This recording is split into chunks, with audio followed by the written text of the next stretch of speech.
Magandang araw, Bagong Pilipinas. Narito ang Police News Express sa oras na ito. Mariing iginiit ng Criminal Investigation and Detection Group o CIDG na nananatiling matibay, makatarungan at walang kinikilingan ang isinasagawang investigasyon kaugnay sa kaso ng mga nawawalang sabungero. Sa isang malalimang press conference nitong July 31, 2025, inilahad ang detalyadong timeline ng aksyon ni Police Brigadier General Romeo Macapas mula nang maupo siya bilang CIDG Director noong June 19. Isa sa kanyang unang utos ay ang tutukan ang kaso ng mga nawawalang sabungero at agad siyang kumilos base sa impormasyon at ebidensyang natuklasan.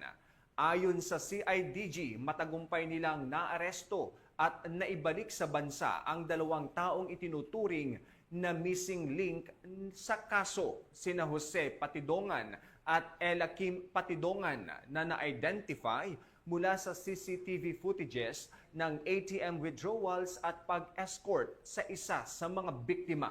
Isa sa kanila ay nahatulang guilty na sa isang naunang kaso, habang ang isa naman ay nahuli sa paggamit ng pekeng pangalan.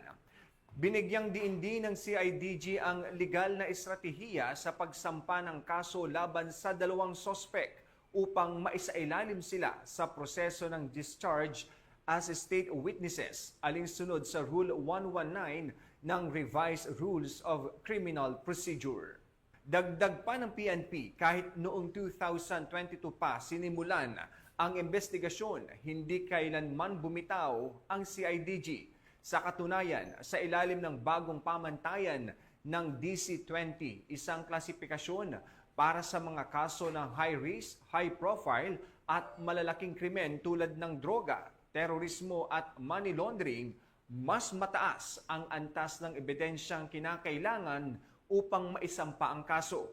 Kaya't sinisiguro ng CIDG na prima facie at may reasonable certainty of conviction ang mga isasampa nilang kaso.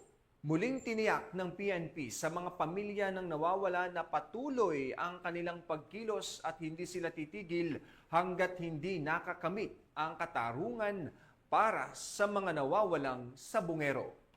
At para sa iba pang napapanahong balitang pampulisya, laging tumuto sa Police News Network, alagad ng batas, tagataguyod ng Balitang Pulis. Ako po si Police Captain Nomer Macaraig, nagbabalita para sa Police News Express.